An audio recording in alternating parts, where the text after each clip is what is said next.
The Simpsons has been on the air since December 17th, 1989, 37 seasons, over 800 episodes. And hidden inside those episodes, tucked into the background art, buried in the dialogue, and woven into the character designs themselves, are hundreds of Easter eggs, secret references, and fan theories that most people have never noticed. Some of them have been sitting there for over 3 decades, just waiting for somebody to finally catch them. Tonight, we're going through 100 of the craziest ones. So settle in, get comfortable, and honestly, if you fall asleep somewhere around number 47, that's totally fine. The Easter eggs will still be here when you wake up.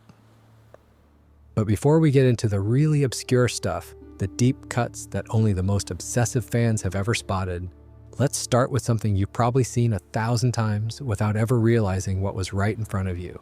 And I mean literally right in front of you, every single episode for decades.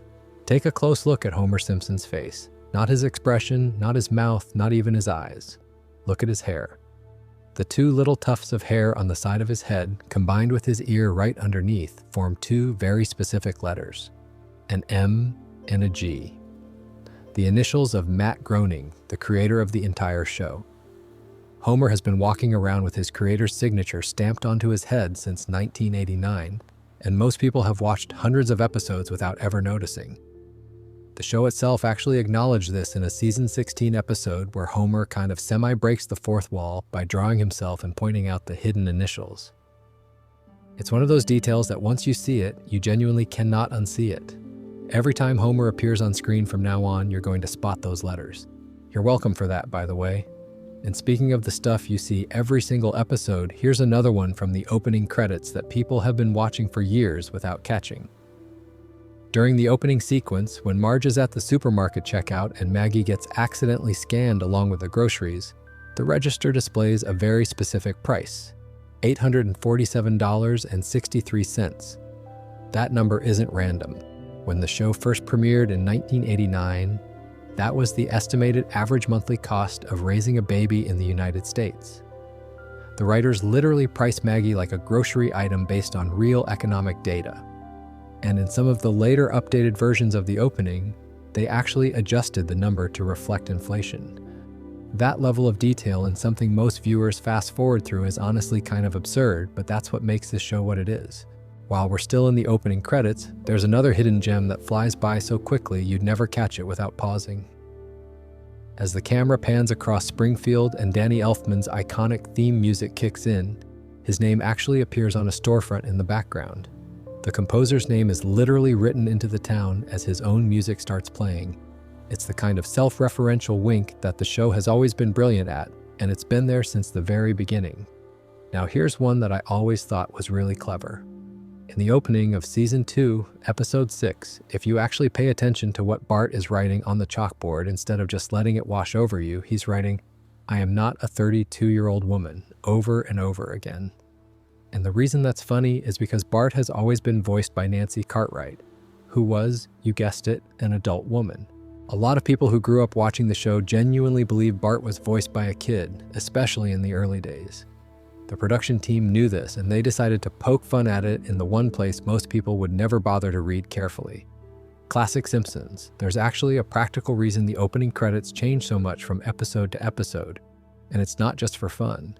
The couch gag, where the family runs in and sits on the couch in some new bizarre way each time, exists partly as a runtime adjustment tool. If an episode came in a little short, they'd use a longer, more elaborate couch gag to fill the time. If the episode ran long, the couch gag would get trimmed down or cut entirely. Over the years, though, this practical necessity turned into an art form, with some couch gags becoming more memorable than the episodes themselves.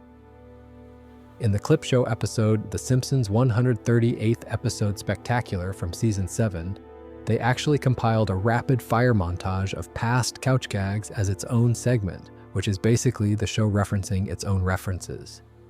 Very meta. Alright, so those are the secrets hiding in the opening credits and the stuff you see every single episode. But now let's talk about the character designs, because there are some genuinely wild details baked into how these characters were drawn from day one. Here's one that might change the way you watch the show forever. Every character in The Simpsons, every single one, has 4 fingers on each hand and 4 toes on each foot. That's standard for animation, it simplifies drawing, and it looks cleaner. But there's exactly one character who breaks this rule: God. Whenever God shows up in the show, and he's appeared several times over the years, he's drawn with 5 fingers on each hand, the full, realistic human set. It's a subtle way of separating the divine from the animated, showing that God exists outside the rules of the Simpsons universe. Jesus has appeared too, and interestingly, his finger count fluctuates between 4 and 5 depending on the episode. But God is always 5. It's the kind of detail you'd only notice if you were really looking, but once you know about it, it adds this whole extra layer to every scene where God appears. Now here's one that I think deserves way more attention than it gets. Have you ever noticed that Homer and Krusty the Clown look almost identical? Take away Krusty's big red hair and his clown makeup, and you're basically looking at Homer. Same round face, same general body shape, same overbite, and that's not a coincidence. Both characters are voiced by Dan Castellaneta, and there was actually an original plan for the show where Krusty was going to secretly be Homer in disguise. Like, Krusty was supposed to be Homer moonlighting as a clown, and the big reveal would have been this huge plot twist. The writers ended up scrapping that idea because it was too complicated to sustain, but they never changed the character designs. So Krusty still looks like Homer to this day. And there's a really interesting fan theory that builds on this. Bart worships Krusty the Clown. He's Bart's hero, the person Bart admires more than anyone in the world. But Bart doesn't respect Homer at all. The theory is that the writers are making a commentary about how kids can idolize a stranger who looks and acts exactly like their own parent, while simultaneously taking that parent for granted. It's kind of deep for a cartoon, honestly. Let's talk about where the character names come from, because this is one of those things that's been confirmed by Matt Groening himself, but a surprising number of fans still don't know. Flanders, Terwilliger, Lovejoy, Quimby, Kearney, Burnside. These are all real streets in Portland, Oregon, the city where Groening grew up. He literally named his characters after the streets in his neighborhood. If you pull up a map of Portland right now, you can trace the entire Springfield cast through the city's grid, and the family names go even deeper than that. Homer, Marge, Lisa, and Maggie are all named after Groening's actual parents and sisters. His father was Homer, his mother was Margaret, and his sisters were Lisa and Maggie. The only character who breaks this pattern is Bart, which is, of course, an anagram of the word brat. So Groening basically put his entire real family into a cartoon and then added an anagram of an insult as his own stand-in. That's honestly a pretty bold move. Here's a quick one that a lot of people know about now, but it was a genuine surprise when it first came to light. In Waylon Smithers' very first appearance in Season 1, he was accidentally animated with dark skin. If you go back and watch those early episodes, it's pretty noticeable. This was corrected in all subsequent episodes, and the production team confirmed it was simply an animation error, not an intentional character choice. But for years, there was speculation and debate about it in fan communities before the explanation was officially laid out. And one more before we move on from character secrets. In the episode where Homer goes to the Super Bowl, he meets a character at a car repair shop named Wally Kogan. That name might sound unremarkable, but it's actually a combination of 2 real Simpsons writers and producers, Jay Kogan and Wallace Wolodarski. The show does this constantly, sneaking staff names into the background as characters, businesses, and signs throughout Springfield. There's a character named Richie Sakai who shows up at a karaoke bar in One Fish, Two Fish, Blowfish, Bluefish, and he's based on real series producer Richard Sakai. The real Sakai didn't voice the character though, that was Dan Castellaneta, because of course it was. That man voices half of Springfield, and those are just the details hiding in the basic character designs and the opening credits. Stuff that's been sitting right in front of our faces for decades. But the real deep cuts, the Easter eggs that actually blow your mind, those are buried inside the episodes themselves, and that's where things start to get really interesting, because it turns out there's an entire secret movie hidden inside The Simpsons that nobody noticed for over 15 years. Throughout the first 4 seasons of the show, whenever the Simpsons family is sitting around watching TV, you'll occasionally see clips from an action movie starring a character called McBain. He's played by Rainier Wolfcastle, the show's version of Arnold Schwarzenegger, this big, muscular Austrian action star who pops up now and then. The clips are always short, just little throwaway gags that parody over-the-top action movies. McBain yelling at his boss, McBain's partner getting killed, McBain getting revenge. They seem like random bits of comedy sprinkled throughout different episodes. But here's where it gets wild. In 2011, somebody online realized that if you take all of these McBain clips from across those first 4 seasons and you play them in the correct order, they form a complete, coherent, 4-minute action movie. Not just random scenes. An actual movie with a beginning, middle, and end. There's a plot about a corrupt senator named Mendoza running a drug cartel. McBain gets into a confrontation with his boss about it. His partner Scoey gets killed, and McBain swears revenge. He obtains a weapon, he takes Mendoza down, he gets the girl. Roll credits. The fact that the writers structured these throwaway TV gag clips across multiple seasons to secretly tell one continuous story is genuinely one of the most impressive hidden details in television history. And it sat there completely unnoticed for nearly 2 decades. You can actually find the compiled McBain movie online now, and it plays like a perfectly condensed parody of every Schwarzenegger movie from the late 80s. The writers didn't have to do this. Nobody asked for it. They just did it because they could, and because they knew that someday somebody would be nerdy enough to put the pieces together. That level of commitment to a joke that might never land is honestly inspiring. And that kind of obsessive attention to detail shows up in places you'd never expect, especially when it comes to math and science. Because here's something a lot of people don't realize about the writers of The Simpsons. Despite writing jokes for a living, many of them hold advanced degrees in mathematics. We're talking graduates from Harvard, people like Al Jean, Ken Keeler, Jeff Westbrook, and David X. Cohen, who went on to create Futurama. These are legitimate math geeks who happen to also be very funny, and they've been hiding mathematical Easter eggs in the show for decades. One of the best examples shows up in season 10 in an episode called The Wizard of Evergreen Terrace. There's a scene where Homer is standing at a blackboard, and he's written out an equation that appears to disprove Fermat's last theorem. Now, for anyone who doesn't know, Fermat's last theorem was one of the most famous unsolved problems in mathematics for over 300 years before it was finally proven in 1995. Homer's equation on the blackboard doesn't actually disprove it, but it comes extremely close. Close enough that if you plug the numbers into a regular calculator, it seems to work. You'd need a much more precise calculation to see that it falls just short. This was a deliberate joke by the writers, specifically designed so that math fans would pause their TVs, pull out calculators, and have a brief heart attack before realizing it was a near miss. The level of mathematical sophistication required to construct that joke is honestly kind of ridiculous for a cartoon about a yellow man who likes beer. And that's not even the only math joke hidden in the show. In the episode Marge and Homer Turn a Couple Play, the scoreboard at the baseball stadium displays 3 numbers that are respectively a perfect number, a narcissistic number, and a Mersenne prime. These are specific categories in number theory, and the writers just casually dropped them into a background prop because they thought it would be funny for the 12 people in the audience who would catch it. The movie theater in Springfield is called the Googleplex, which is a reference to the number 10 to the power of 10 to the power of 100, a number so large it's essentially meaningless. And in the groundbreaking 3D animation segment from Treehouse of Horror 6, the one where Homer accidentally stumbles into a 3-dimensional world, Professor Frink delivers a boast that's hidden in hexadecimal numbers. You'd literally need to convert it from hex to read the joke. The reason for all of this is simple. The Simpsons writing room has historically been one of the most overeducated writing staffs in television. Many of these people went to Harvard and ended up writing jokes about a family from Springfield. And they bring all of that mathematical knowledge with them, hiding it in background details and throwaway gags that reward the tiny fraction of the audience that's paying that level of attention.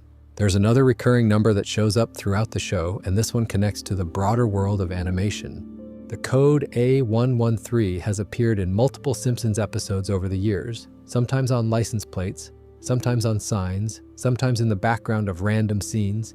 It's not a reference to anything within the Simpsons universe. It's actually the number of a classroom at the California Institute of the Arts, the school where many of the most prominent figures in animation studied. Former Simpsons director Brad Bird, who went on to make The Incredibles and Ratatouille, was one of the students who used that classroom. Pixar animators have hidden A113 in their films too, from Toy Story to Finding Nemo to WALL-E. It's essentially a secret handshake between animators, a way of saying, "I was there too." And The Simpsons has been in on it since the beginning.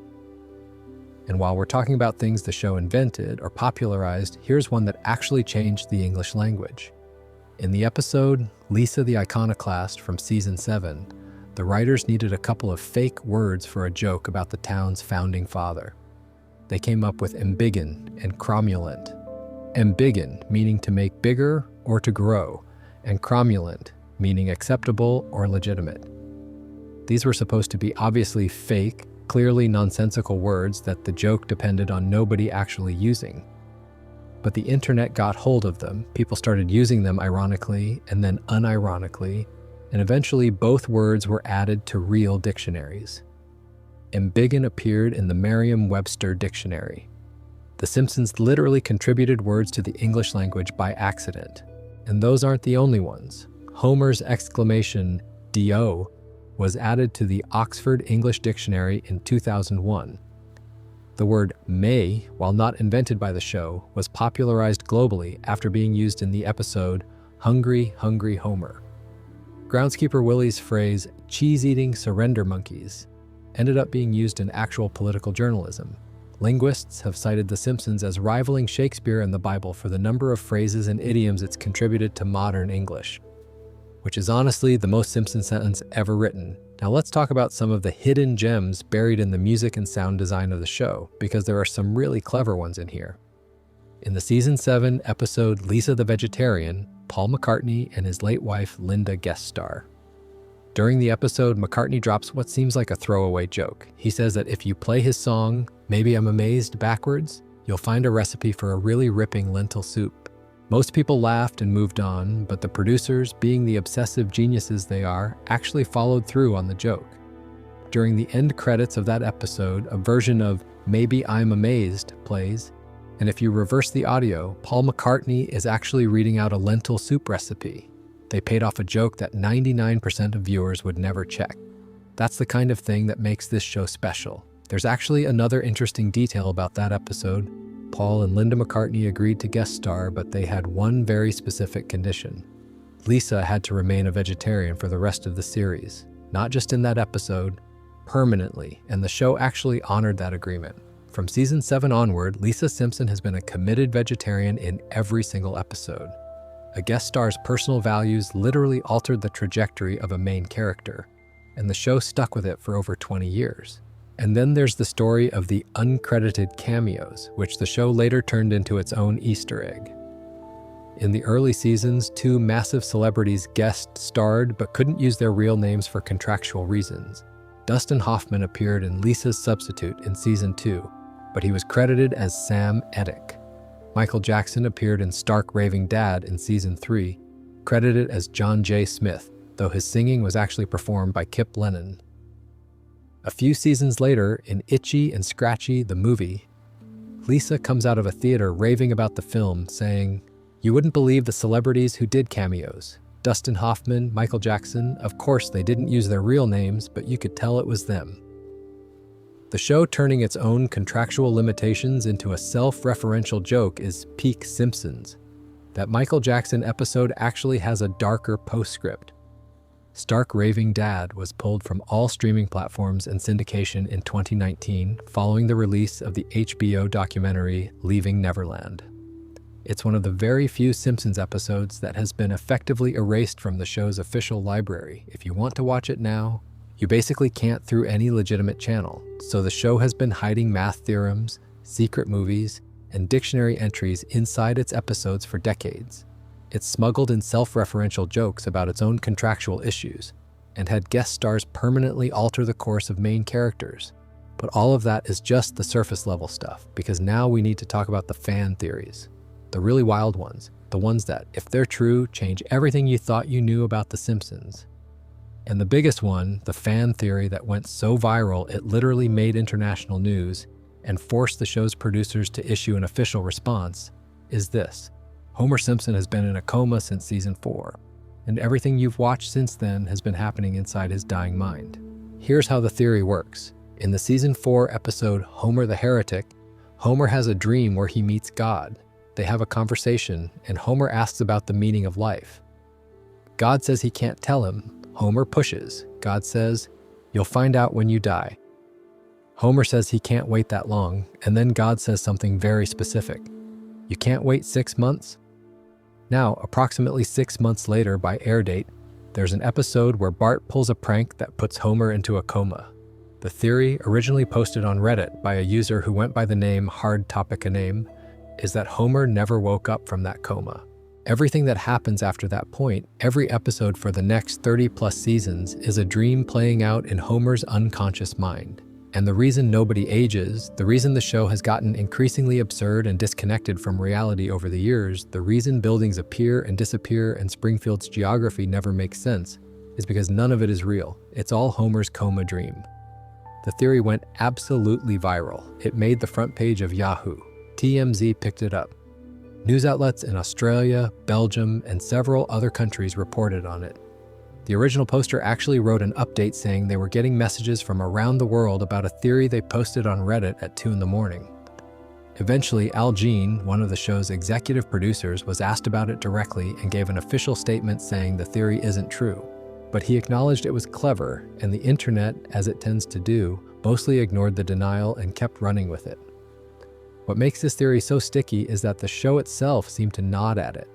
In season 34's episode, Lisa the Boy Scout, which is this anthology-style episode that showcases what the writers described as deliberately terrible ideas for episodes, the coma theory gets directly referenced and gently mocked.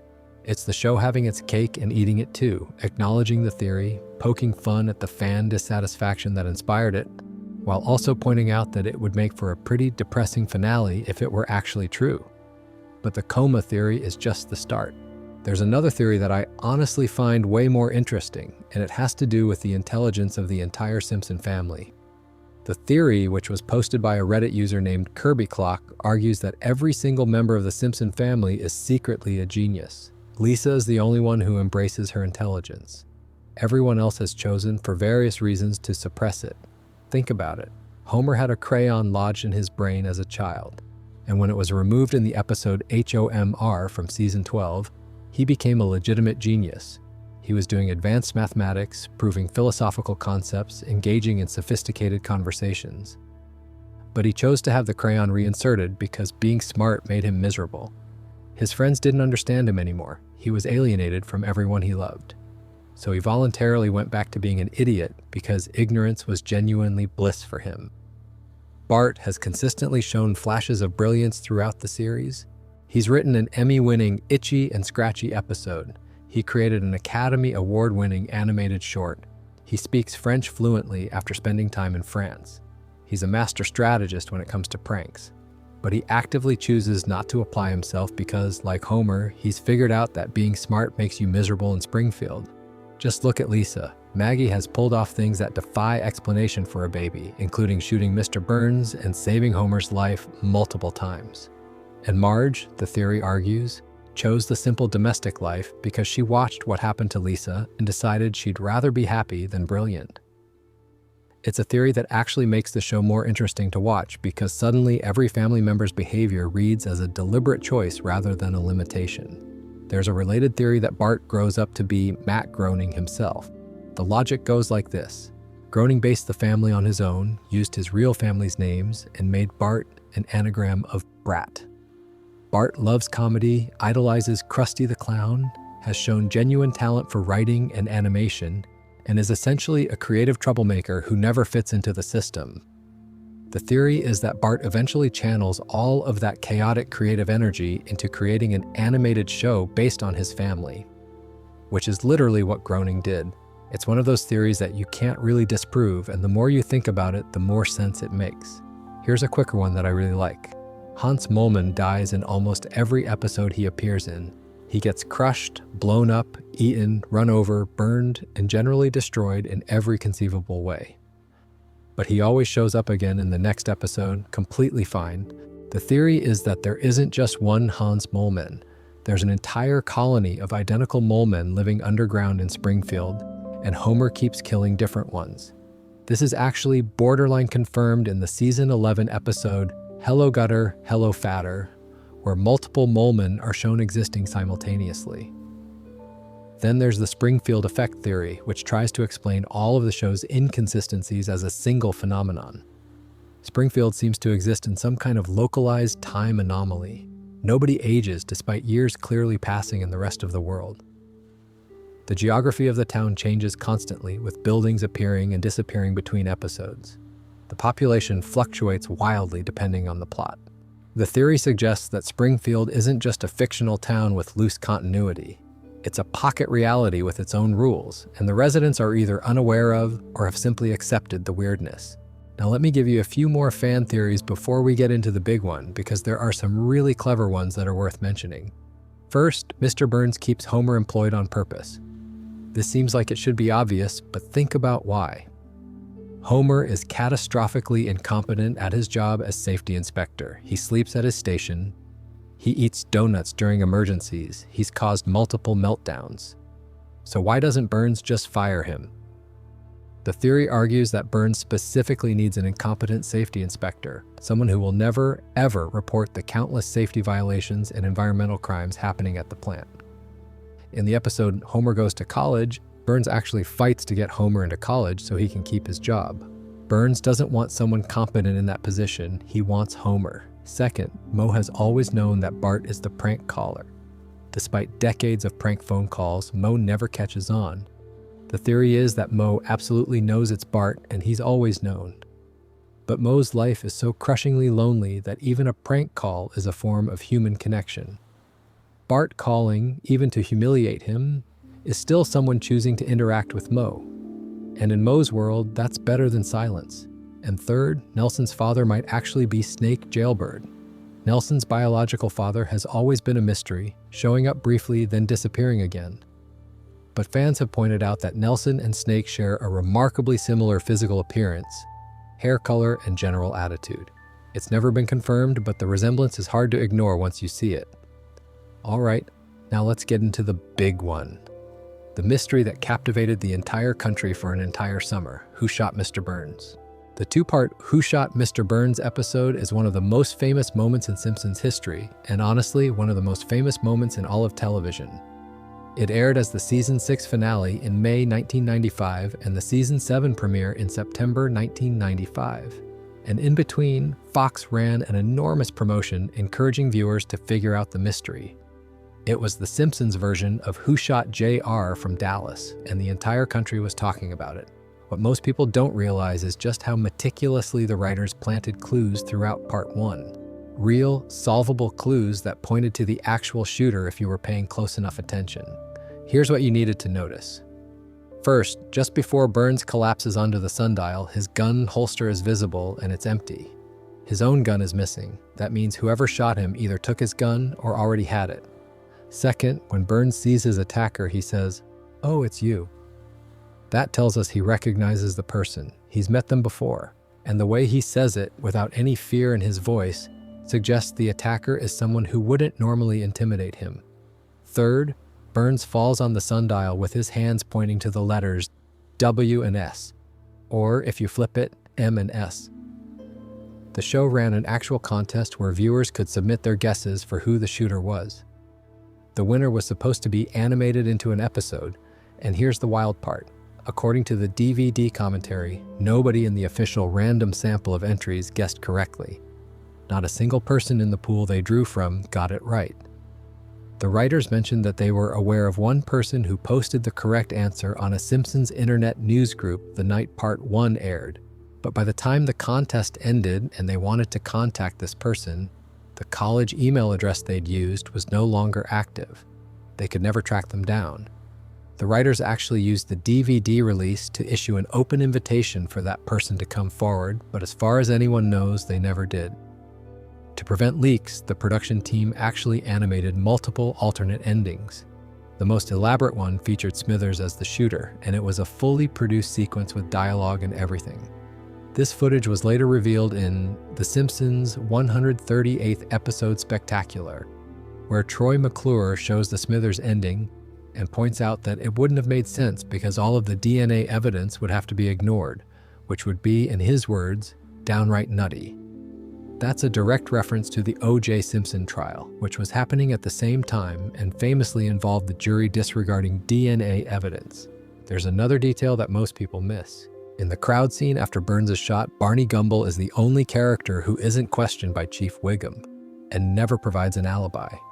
He appears in the crowd last, arriving after everyone else, which raises the obvious question of where he was. An early draft of the script actually had Barney as the shooter because the writers admitted they couldn't think of anything else to do with him at the time. They ultimately changed it, but that explains why Barney's behavior in those episodes is so suspicious. And then there's the real ending, the actual shooter, Maggie Simpson, the baby. Burns had been blocking out the sun, terrorizing the entire town, and was so arrogant about it that he compared his actions to taking candy from a baby, which is literally what he was doing right before he got shot. He was trying to take Maggie's candy. His own gun fell into her hands, and she pulled the trigger. In the final shot of the episode, after everyone has left and Maggie is alone, she looks around to make sure nobody is watching. Then she moves her pacifier in a motion that mimics gunshots, suggesting that maybe, just maybe, it wasn't an accident at all. Pretty wild stuff. But the conspiracy theories and fan theories are really just one side of the Simpsons coin, because the show is also famous for something else entirely, something that has made it arguably the most discussed animated series on the internet. The predictions. Now, every few months, something happens in the real world, and within minutes, someone on Twitter or TikTok posts a screenshot from The Simpsons with the caption, "They predicted it again." And while a lot of these so-called predictions are either taken out of context or flat out wrong, some of them are genuinely eerie in how accurate they turned out to be. The most famous one is the Trump presidency. In the episode Bart to the Future, which aired on March 19, 2000, we see a flash forward where Lisa has become president of the United States. During a cabinet meeting, she mentions inheriting quite a budget crunch from President Trump. That's a direct reference to Donald Trump as a former president, 16 years before Trump actually won the 2016 election. 16 years. The writers couldn't have known, and they've said repeatedly that it was just a joke based on the idea that Trump had briefly explored running for president in the late 90s. But the fact that they specifically named him in that specific role that far in advance is the kind of coincidence that makes people lose their minds. Then there's the Disney prediction. In the 1998 episode, When You Dish Upon a Star, there's a scene that shows a sign reading 20th Century Fox, a division of Walt Disney Company. In 1998, this was just a throwaway gag about corporate consolidation. Nobody thought it would actually happen, but in 2019, Disney completed its acquisition of 21st Century Fox, making The Simpsons a Disney property. The show literally predicted its own change of ownership 21 years before it happened. The smartwatch prediction is another good one. Multiple episodes over the years depicted characters using wrist-worn communication devices and video calling technology decades before these became mainstream consumer products. When the Apple Watch launched in 2015, fans immediately pulled up screenshots from old Simpsons episodes showing nearly identical devices. Same thing with FaceTime-style video calling, which the show depicted in the 90s when the idea of a video phone call felt like pure science fiction, and the show is very much aware of its reputation for predictions. In the season 34 episode Lisa the Boy Scout, there's a segment where a 30-year-old Bart Time travels back to the very first episode from 1989, the premiere Simpsons Roasting on an Open Fire, and starts listing future events. He mentions Trump becoming president, pandemics, gas hoarding, Germany beating Brazil 7-1 in the 2014 World Cup, and Disney buying Fox. The family screams, of course, because a 30-year-old Bart has just appeared in their living room. But the scene is really the show winking at its audience, acknowledging that yes, they know about the prediction memes and they think it's funny too.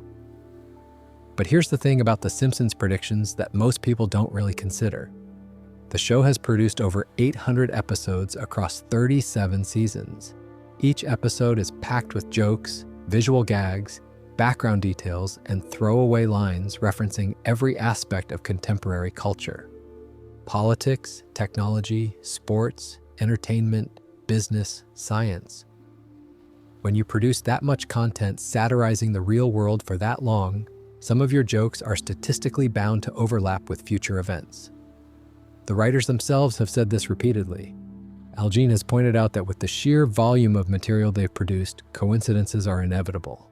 They're not prophets, they're comedians who've been making fun of everything for 35 years.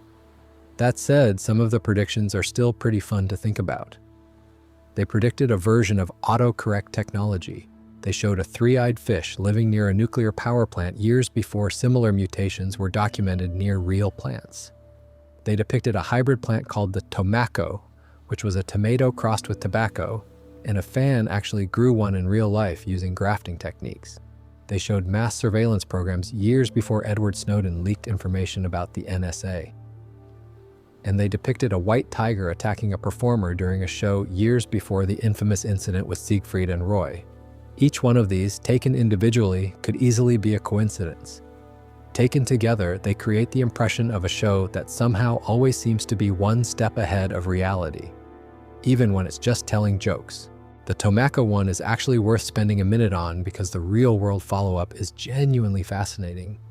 In the season 11 episode, EIEI Annoyed Grunt, Homer accidentally creates a tomato-tobacco hybrid by using plutonium as fertilizer. The resulting plant, which he calls the tomako, produces fruit that tastes terrible but is incredibly addictive. It was played as a completely absurd gag, the kind of thing that only works in a cartoon.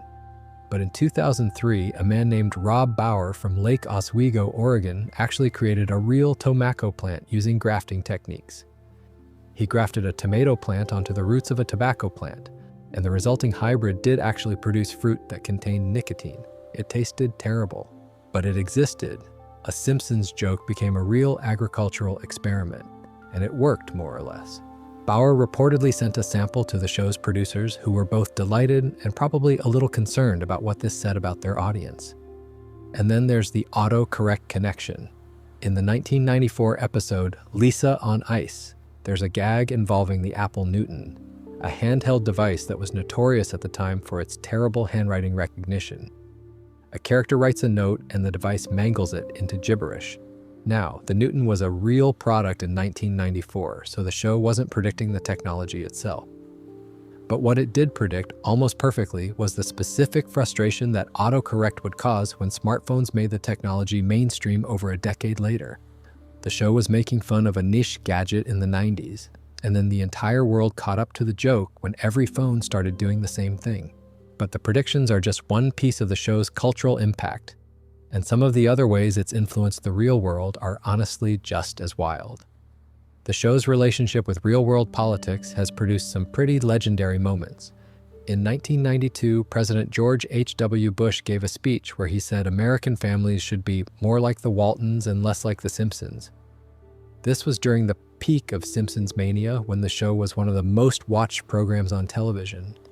And there was genuine concern in certain circles that Bart Simpson was a negative role model for children.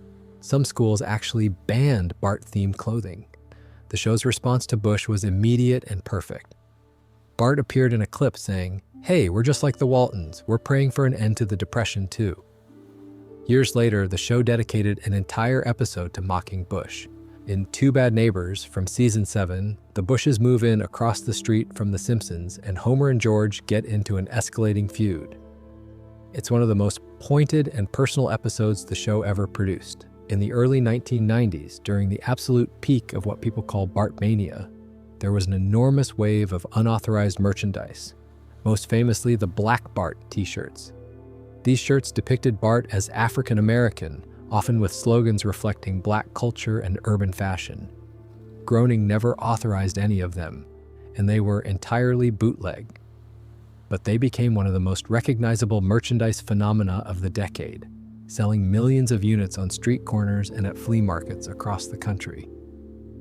It's one of those cultural moments that could only have happened with The Simpsons, because no other animated character had that level of crossover appeal. And just to give you a sense of the show's scale in the modern era, in December 2025, Disney announced that The Simpsons had surpassed 1 billion hours streamed on Disney Plus during that year alone. 1 billion hours. Nielsen reported it as the 10th most streamed acquired program of 2022, accumulating 15.87 billion minutes of watch time across all platforms. For a show that premiered in 1989, those numbers are almost incomprehensible. People aren't just rewatching The Simpsons for nostalgia, they're actively consuming it at a scale that rivals shows that launched this decade. In March 2025, Disney Plus even launched a 24/7 always-on Simpsons stream covering seasons 1 through 35, meaning you could literally turn it on and never turn it off, and you'd have months of content before anything repeated. It's the streaming equivalent of a fireplace channel, except instead of fire, it's 35 years of Springfield. So the show has changed the English language, feuded with presidents, generated bootleg merchandise empires, and maintained billion-hour streaming numbers more than 3 decades after it premiered. That's the cultural impact side. But now, let's go back inside the episodes because there's a whole world of continuity details, crossover references, and background gags that most people have never noticed. And some of these are genuinely brilliant. Let's start with the crossover Easter eggs because The Simpsons exists in a surprisingly interconnected universe with other shows. And some of the best hidden references are the ones that connect Springfield to other fictional worlds. In the Season 8 episode Hurricane Nettie, Ned Flanders has a complete mental breakdown and gets committed to the Calmwood Mental Institution. It's a surprisingly emotional episode, and the scenes inside the institution are mostly played straight, but there's one background gag that most people completely miss. As Marge and the kids walk past one of the patients' doors, the camera pans down the hallway and stops at another room. Inside, there's a short, bald man who keeps repeating, "It stinks," over and over to his doctor. The doctor puts a hand on the man's shoulder and says reassuringly, "Yes, Mr. Sherman, everything stinks." That's Jay Sherman, the main character from The Critic, the animated show that crossed over with The Simpsons in the Season 6 episode A Star is Burns. Jay Sherman, the acerbic film critic, is now apparently a permanent resident of a mental institution, still stuck in a loop of complaining about everything. It's a blink and you miss it joke, but for fans of The Critic, it's an absolutely perfect detail. He's presented like just another patient dressed in a hospital gown, stripped of his usual eloquence, reduced to his single, most characteristic phrase. It's darkly hilarious. The Futurama connections run even deeper. Matt Groening created both shows, and he's never been shy about linking them together. In Season 15, Episode 18, a Futurama poster featuring Fry and Bender shows up briefly in the background of a video rental store. It's on screen for maybe half a second, and you'd only catch it if you were pausing frame by frame. In Season 10, Episode 9, Uter, the German exchange student, is walking past Lisa wearing a Futurama t-shirt. Again, a detail that's entirely in the background and requires active effort to spot. But the biggest Futurama crossover in the background happened in the episode Missionary Impossible, where Homer ends up accidentally creating a PBS-style fundraiser. During the phone bank scene, when Betty White is asking for donations, the characters manning the phone lines in the background aren't random nobodies. They're Bender from Futurama, Hank Hill from King of the Hill, Thurgood Stubbs from the PJs, and Mulder from the X-Files. All of them just sitting there, taking calls as if it's the most normal thing in the world. The show essentially created a secret Fox programming universe in the background of a single scene, and nobody was supposed to notice. Of course, there were also proper full crossover episodes. The Simpsorama from Season 26 brought the entire Planet Express crew from Futurama to Springfield. Bender travels back in time to kill Homer in order to prevent a future catastrophe caused by a time capsule that Bart contaminated with germs, Milhouse contributed a lucky rabbit foot to, and radioactive ooze leaked into. It's a time travel plot that somehow manages to work, and it gave fans of both shows a chance to see their favorite characters interact. There was also The Simpsons Guy, which was technically a Family Guy episode that aired as the premiere of Family Guy's 13th season in September 2014. The Griffin family ends up in Springfield for a full hour, and while opinions on the crossover are mixed, there's no denying it was a massive pop culture event. Homer and Peter fighting for several minutes straight is something that fans had been imagining for years, and seeing it actually happen was surreal. And speaking of meta moments, the show's treatment of its own creator is pretty funny. In The Simpsons' 138th episode Spectacular, which is this clip show hosted by Troy McClure from Season 7, there's a segment where a camera crew tries to interview Matt Groening about how the show is made. The animated version of Groening that appears is not, shall we say, flattering. He's depicted as this wild-eyed, eye-patched, seemingly alcoholic redneck who lives in a messy room and starts shooting at the camera crew when they get too close. It's the show's creator allowing himself to be roasted by his own show, and it's exactly the kind of self-deprecating humor that made The Simpsons special in the first place. Here's another fun one. Remember Where's Waldo? The character from those puzzle books where you have to find a guy in a striped shirt in a massive crowd? Waldo has actually appeared in at least one Simpsons crowd scene. In the episode Bart's Comet, when all of Springfield is trying to squeeze into Ned Flanders' bomb shelter, you can spot Waldo in the crowd if you look carefully. It's a tiny background detail that most people would never catch, but it's exactly the kind of thing the animators love slipping in. And Waldo isn't the only unexpected character hiding in Springfield's crowds. The show has a long tradition of slipping real people and characters from other properties into background shots. During the episode Hurricane Nettie, which we mentioned earlier for the Jay Sherman cameo, there's another blink and you miss it detail. When the townspeople are holding up signs after Ned gets out of the mental institution, one of the signs that gets cut off at the edge of the frame reads, "Free John Swartzwelder." Swartzwelder was one of the show's most legendary and prolific writers, famous for being incredibly reclusive. He wrote more episodes of The Simpsons than anyone else, and was reportedly so private that he would submit scripts and rarely show up to the writer's room. The sign is an inside joke from the production staff, suggesting their most prolific writer was somehow imprisoned and needed to be liberated. There's also a really clever recurring Easter egg involving Homer and the Where's Waldo books themselves. Throughout the series, there's an occasional running gag where Homer tries to find Waldo in one of the puzzle books and fails miserably. He gets increasingly frustrated, eventually giving up in rage.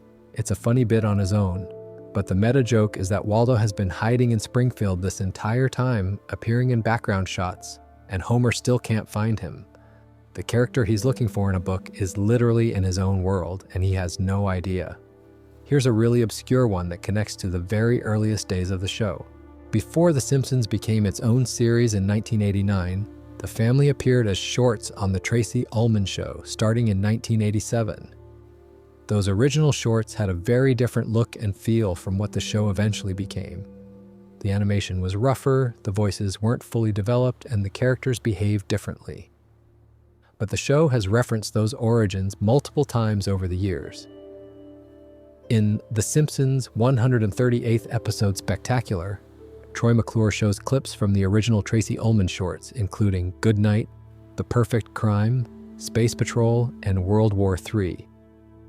It's a reminder that before The Simpsons was the longest-running animated series in American history, it was a collection of crude 30-second shorts sandwiched between sketches on a variety show. And speaking of the show's own history, there's an Easter egg that spans the entire series and connects to the very first Treehouse of Horror. In that Season 2 Halloween special, the aliens Kang and Kodos made their debut in the segment Hungry Are the Damned. It was supposed to be a one-off appearance, a quick parody of To Serve Man and other alien invasion stories. But the characters became fan favorites, and the writers made a decision that they would include Kang and Kodos in every single Treehouse of Horror going forward. Not every segment, but every episode. And they've kept that promise for over 30 years. Sometimes Kang and Kodos have major roles. Sometimes they appear for literally 2 seconds, just long enough to maintain the streak. But they're always there, somewhere in the episode. It's the longest-running recurring gag specific to the Treehouse episodes, and the writers have mentioned in commentaries that they refuse to break the streak, even if it means awkwardly shoehorning the aliens into a segment where they don't really fit. Now let's talk about some of the production and technical details that most fans don't know about, because these change the way you watch the show. Here's one that connects 2 episodes that are 4 seasons apart in a really subtle way. In Season 5, there's an episode where Principal Skinner reveals that he was a prisoner of war in Vietnam. During his time as a POW, he wore a mask with a number on it. That number is 24601. If you're a fan of musicals or literature, that number might ring a bell. 24,601 is the prisoner number assigned to Jean Valjean in Victor Hugo's novel Les Miserables. Skinner's POW number is the same as the most famous prisoner in literary history. Now here's where it gets really interesting.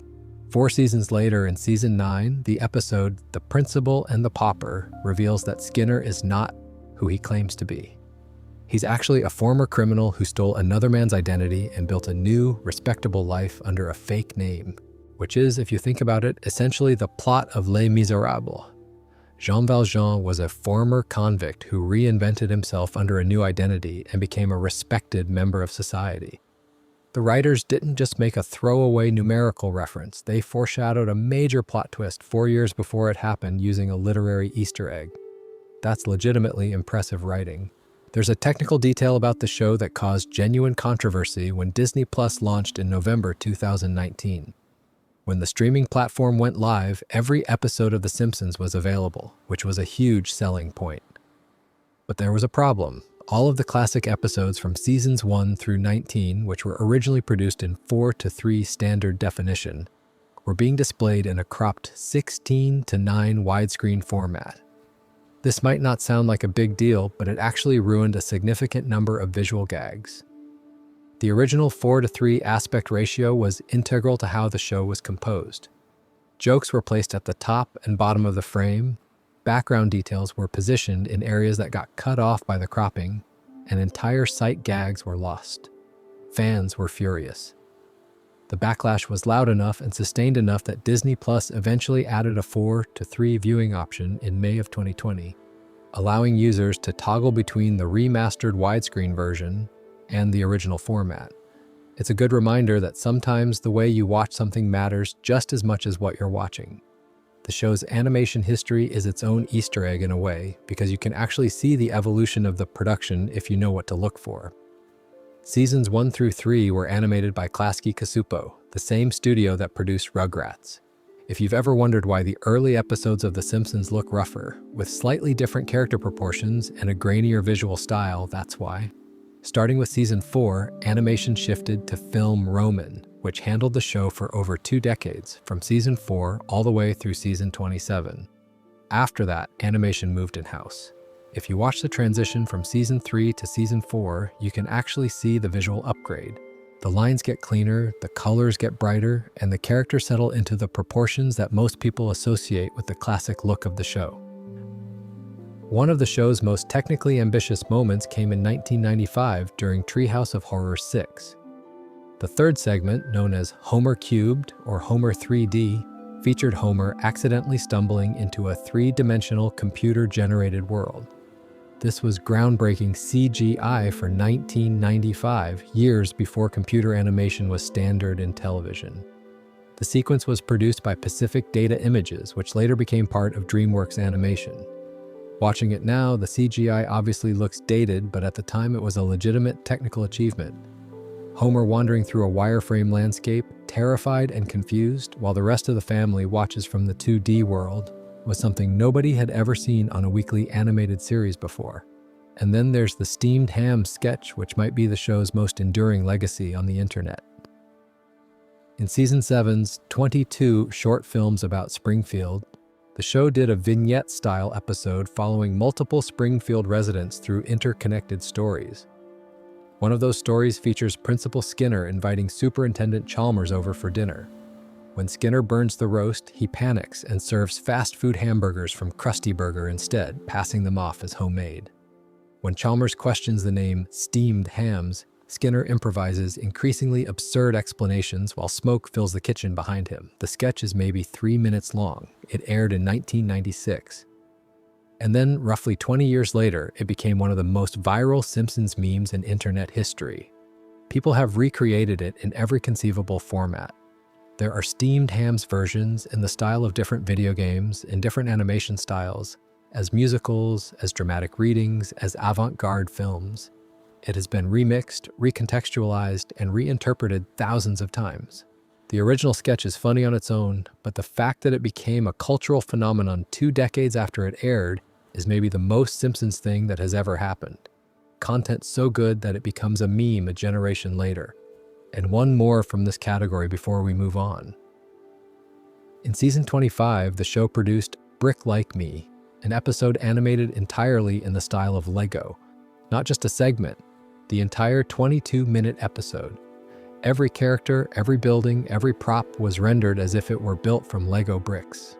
This was years before the Lego movie made this kind of animation mainstream in Hollywood, and it was a genuinely ambitious production for a weekly television show. The story itself is about Homer living in a Lego world and slowly realizing that it's a constructed fantasy, which gives the whole thing this surprisingly emotional undercurrent.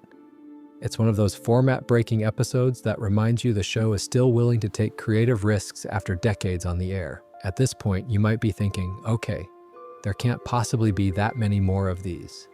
We've covered the opening credits, the character designs, the hidden movie, the math jokes, the music secrets, the fan theories, the predictions, the cultural impact, the crossovers, and the production history. But trust me, we're just getting into the really obscure stuff now, the deep cuts that only the most dedicated fans have ever caught. And a lot of these deep cuts revolve around the show's guest stars because The Simpsons has had more celebrity appearances than any other television series in history. That's not an exaggeration. As of April 2020, The Simpsons held the Guinness World Record for the most guest stars featured in a television series, with 810 unique guest appearances. 810 different famous people have lent their voices to characters in Springfield. And buried within those appearances are some of the most interesting Easter eggs and behind-the-scenes stories in the show's history. Let's start with one of the most atmospheric guest appearances the show ever produced. In the Season 8 episode, El Viaje Misterioso de Nuestro Homer, which translates roughly to The Mysterious Voyage of Homer, Homer attends the annual Springfield Chili Cook-Off and ends up eating several Guatemalan insanity peppers from Chief Wiggum's booth. The peppers are so insanely hot that they send Homer into a full-blown hallucinatory experience. He wanders through a desert landscape where the laws of physics don't apply, breaks the sun, encounters a puddle that transforms into a snake, and eventually climbs a pyramid that grows to an enormous height. And at the top of that pyramid, he meets his spirit guide, a talking coyote voiced by Johnny Cash. Not a sound-alike, not an impression, the actual Johnny Cash, the Man in Black, one of the most iconic voices in the history of American music, voicing a mystical coyote in a Simpsons hallucination sequence. The coyote advises Homer to find his soulmate and questions whether he's already found her in Marge. It's this surprisingly profound scene, with Cash's deep, gravelly voice lending genuine weight to what could have been a throwaway gag. The episode is actually one of the more emotionally rich episodes of the series, dealing with Homer's fear that Marge doesn't truly understand him. And Cash's performance as the spirit coyote is a big reason why it works as well as it does. He recorded his lines shortly before his health began to decline, making it one of his final notable performances outside of music. It's the kind of casting choice that only The Simpsons would think to make, and it's one of those episodes that gets better every time you watch it. Here's another guest star moment that blows my mind in terms of its economy. In Lisa's first word from Season 4, we get a flashback to when Maggie was a baby. At the very end of the episode, after the family has gone to bed, Maggie is alone. She takes her pacifier out of her mouth, and she says her first word, Daddy. One word. And the voice actress who delivered that single word was Elizabeth Taylor. One of the most famous actresses of the 20th century, a living legend of Hollywood, was brought in to voice a baby saying one word. It's simultaneously the most extravagant and the most restrained guest appearance in television history.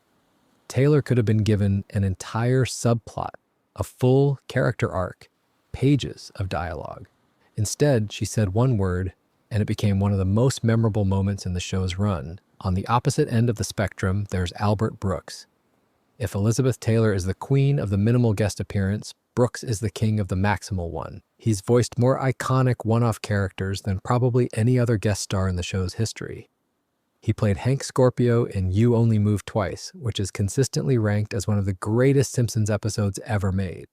Scorpio is this absurdly friendly supervillain who runs a global corporation and gives Homer the best job of his life while simultaneously trying to take over the East Coast. Brooks played Jacques, the sleazy bowling instructor who tries to seduce Marge in Life on the Fast Lane. He played Russ Cargill, the villain of the Simpsons movie. And the thing about Brooks is that he largely improvises his performances. The writers give him a framework and he just goes. Many of Hank Scorpio's funniest lines were improvised on the spot. The famous scene where Scorpio gives Homer the Denver Broncos as a gift was Brooks riffing, and it became one of the most referenced moments in the show's history.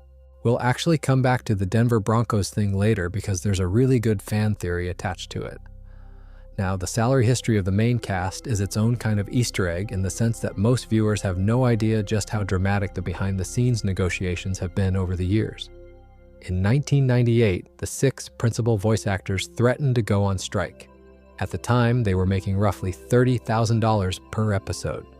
After the dispute was resolved, their salaries jumped to about $125,000 per episode. In 2004, the cast actually stopped reading scripts as a form of leverage, and their pay rose to approximately $360,000 per episode. By 2008, at the peak, each of the main 6 actors was reportedly earning around $400,000 per episode.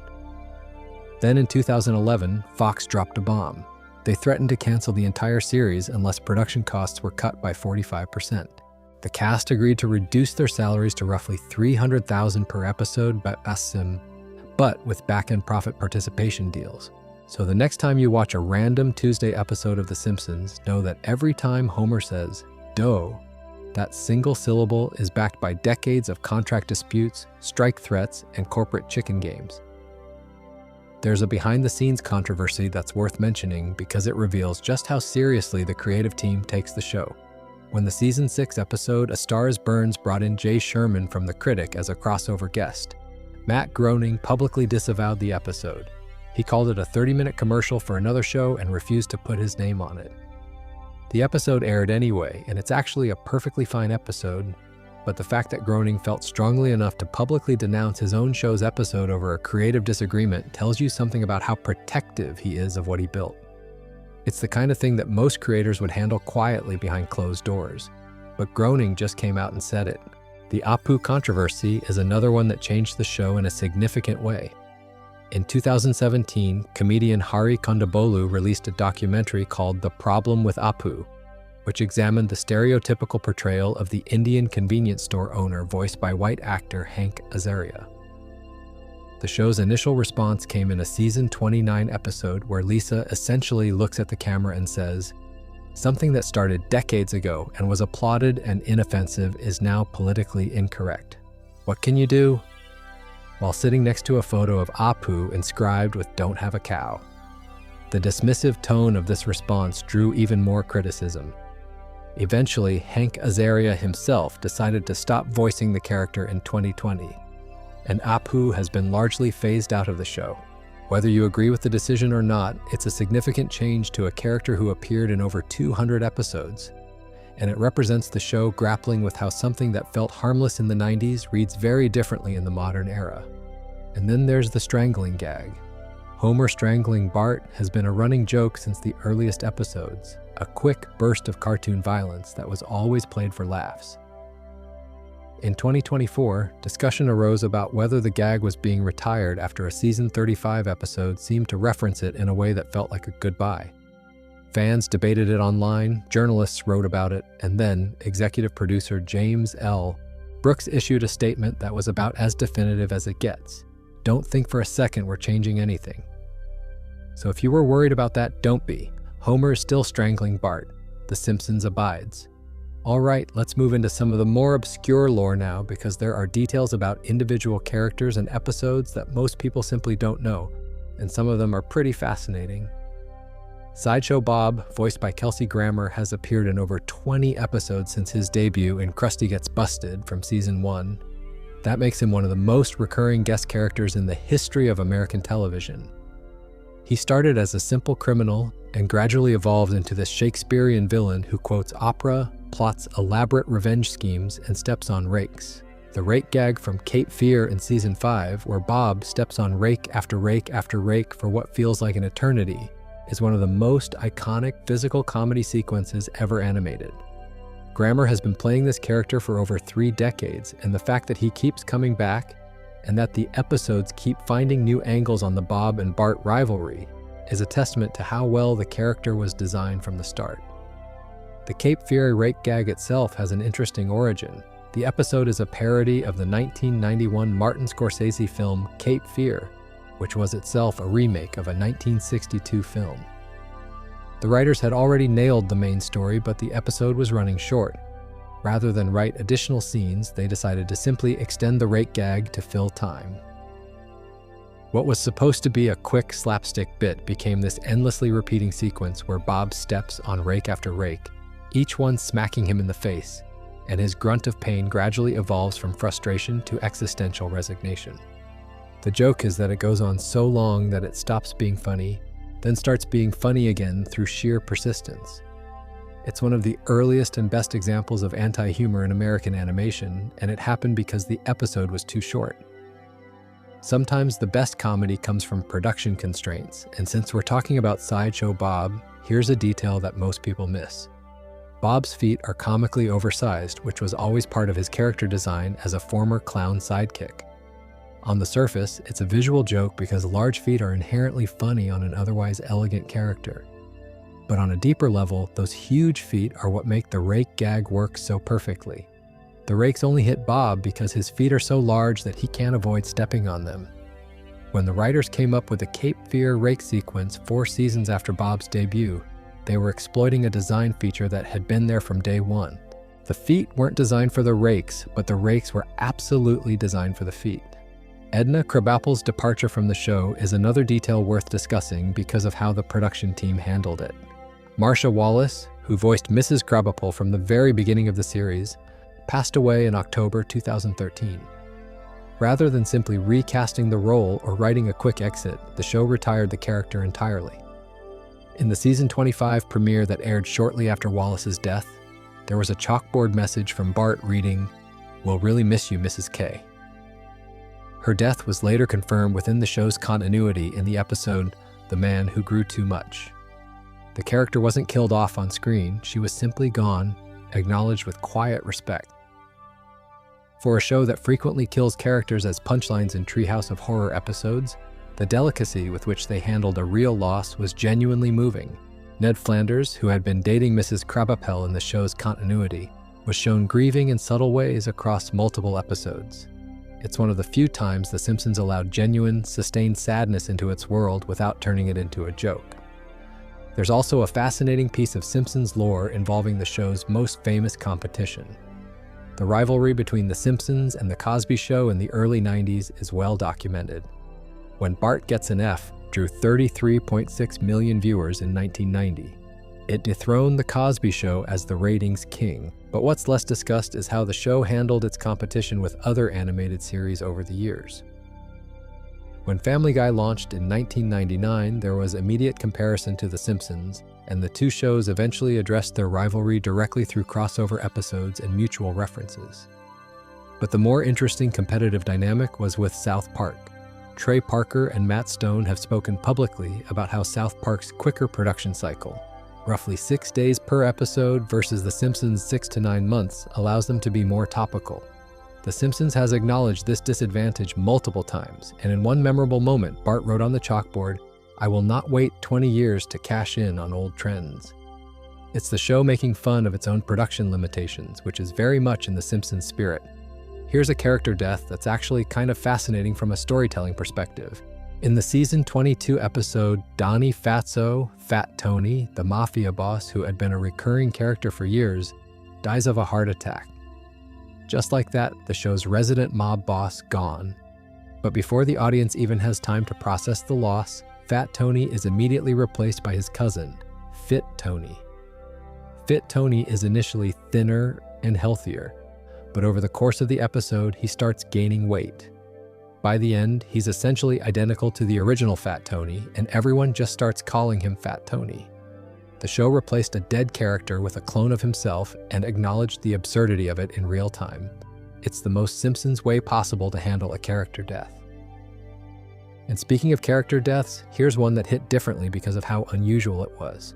In season 35's Cremains of the Day, a background character named Larry Dalrymple was killed off. Now, Larry is not a character most viewers would recognize by name. He's a barfly, one of the guys who sits in Moe's tavern in almost every episode, part of the furniture of the show. He'd been appearing in the background since season 1, over 30 years as a background character, and then they gave him an episode about his death. It's extraordinarily rare for a show to kill off a background character, let alone one who'd been quietly existing in the margins for that long. It felt like the show acknowledging that even the most minor characters in Springfield have stories, even if we've been ignoring them for decades. There's a running confusion about the show's episode count that's worth mentioning because it's genuinely funny.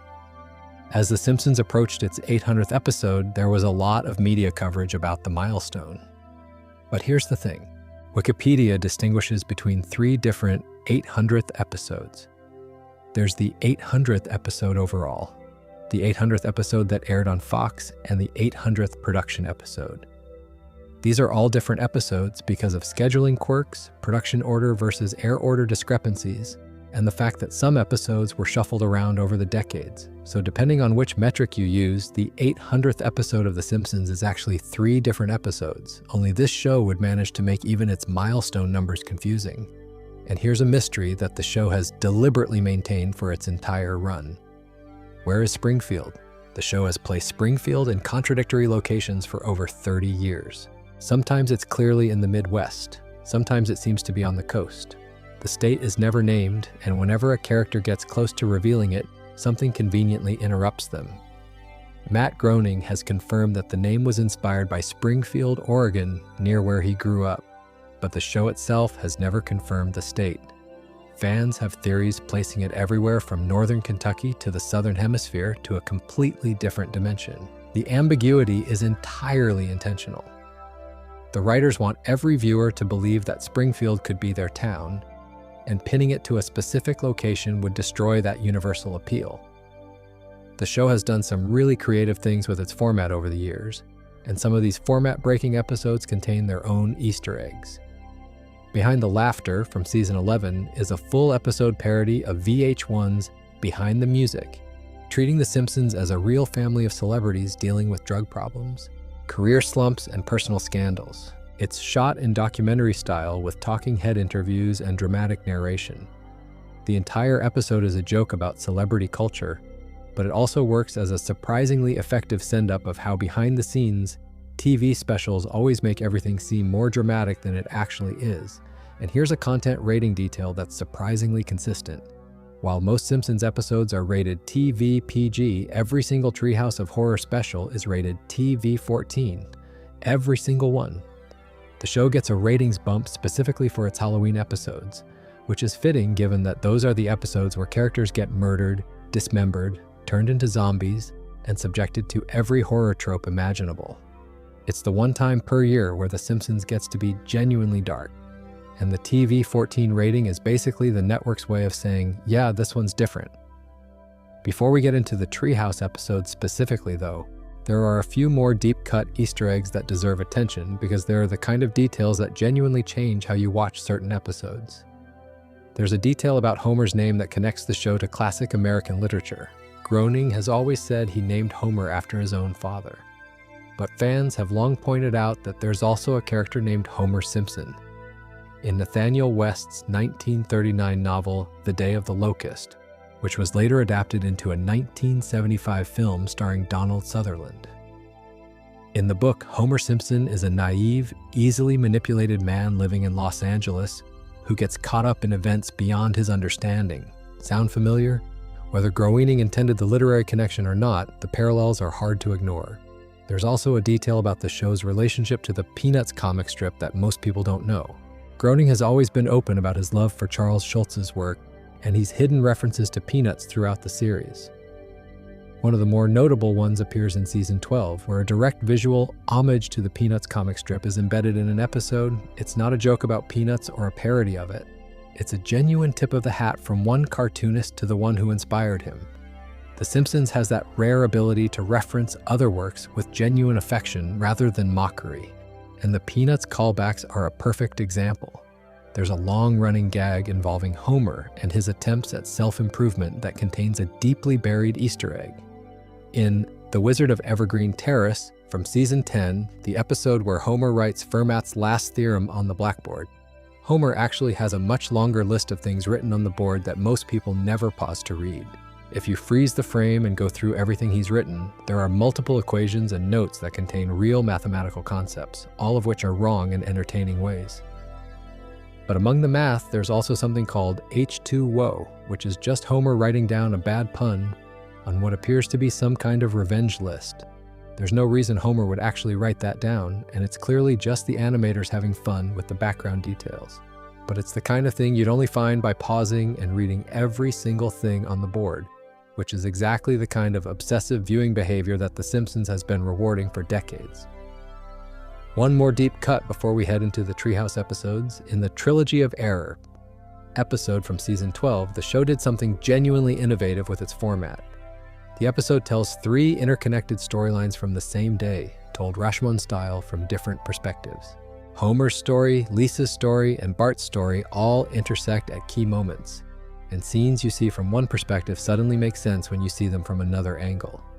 It was a creative high point for the show, and scattered throughout the episode are tiny continuity details that only work if you're watching all 3 storylines carefully. A background character in Homer's story becomes a major plot point in Lisa's story. A throwaway noise in Bart's story is the climax of Homer's. It's the kind of structural Easter egg that rewards not just careful viewing, but multiple viewings, because you can't possibly catch everything the first time through. Those are the deep cuts. The guest star stories, the behind-the-scenes drama, the character deaths, and the production quirks that only the most dedicated fans dig into. But we're not done yet, not even close. Because now we're heading into the Treehouse of Horror episodes specifically, and those Halloween specials are absolutely packed with references that go way beyond what most people catch on a casual viewing. The Treehouse of Horror specials have been a Simpsons tradition since season 2, and as we mentioned earlier, they introduced Kang and Kodos, who have appeared in every single one since. Over those decades, the Treehouse episodes have become some of the most reference-heavy, Easter egg-packed installments the show has ever produced. Let's talk about one that is basically a walking Easter egg museum. In Treehouse of Horror 33, the 3rd segment is called Simpsons World, and it depicts the Simpson family as robots who are programmed to replay the same episodes over and over again in a theme park-style attraction. When the Homer robot from the Marge vs. the Monorail episode escapes his loop, he finds himself wandering through a facility filled with other versions of the characters from other episodes, and the room of Lisa's alone is packed with references. There's the crown Lisa from Lisa the Beauty Queen. There's Lisa with gum stuck in her hair from 22 short films about Springfield. There's Lisa dressed in a Florida costume from the season 5 episode Springfield, or How I Learned to Stop Worrying and Love Legalized Gambling. Some of these versions are front and center, clearly meant to be spotted. Others are tucked into the corners of the frame, visible for maybe a second or two at most. The segment also recreates the famous possum scene from Marge vs. the Monorail, and the hedges scene from Homer Loves Flanders. It's essentially the show creating a playable highlight reel of its own history, hidden inside a Treehouse of Horror segment. You could pause on virtually every frame and find a reference to something. Treehouse of Horror 28 from season 29 has one of the more disturbing and creative opening sequences the show has ever done. Instead of a traditional couch gag, the episode opens with the Simpson family reimagined as Halloween candy. Homer is Oh Homer, a peanut butter cup type candy. Marge is a Marge bar. Bart is Barterfinger. Lisa is Apple Lisa. And Maggie is a bag of senior mints. They're all sitting in a candy bowl on Halloween night, waiting to be given away to trick-or-treaters, and the entire sequence is about the existential horror of being sentient candy that knows it's going to be eaten. It gets darker. As the night goes on and kids come to the door, the family watches their candy friends get taken one by one. When one of the tenants reaches for the bowl, Homer manages to avoid being grabbed, but Senior Mints isn't so lucky. Homer watches helplessly as Senior Mints is taken by a teenager named Shauna and eaten alive. The next day, the family finds themselves on a high shelf where a chocolate Easter bunny tells them that this is where people forget about candy forever. Homer tries to comfort the bunny by taking a bite of his ear. The bunny screams, Homer eats the bunny's mouth to stop the screaming, and then the entire family eats the rest of the bunny while it's still alive. The camera pulls back to reveal the words, "The Simpsons Easter Special," written on the wall in candy, which gets splattered with chocolate to spell Treehouse of Horror 28. It's one of the most grotesquely creative cold opens the show has ever done, and it's filled with the kind of dark humor that the Treehouse episodes have always excelled at. Treehouse of Horror XXXX from season 31 opens with a segment involving Maggie that's packed with horror references. The segment reveals the number 666 hidden under Maggie's hair, a reference to the number of the beast, but the show adds its own meta twist. The on-screen text reads episode 666 or 667 if Fox changes the schedule. It's a joke about the show's own notoriously confusing episode numbering system. As we discussed earlier, the show has multiple competing systems for counting episodes, and the writers clearly find this as frustrating and absurd as the fans do. Turning their scheduling confusion into a satanic joke inside a Halloween episode is exactly the kind of layered humor that keeps people watching this show. That same Treehouse episode includes a Stranger Things parody that's worth mentioning for one very specific background detail. The segment features the kids at a mall called Starcourt Mall, which is a direct reference to the Starcourt Mall from Stranger Things Season 3. But in the Simpsons version, rats have infested the mall and chewed the sign to read Rats Court Mall. Lisa plays the 11 role, complete with a shaved head and psychic powers, and she battles Demogorgon versions of various Springfield residents, including Moe and Comic Book Guy. It's a solid parody on its own, but what makes it special is how committed the animators are to getting the visual details right. The color palette shifts to match the Stranger Things aesthetic, the lighting changes, and the character designs are adjusted to fit the 80s period setting. It's not just a surface level, "Hey, remember this show" reference. It's a genuine attempt to recreate the feel of the source material.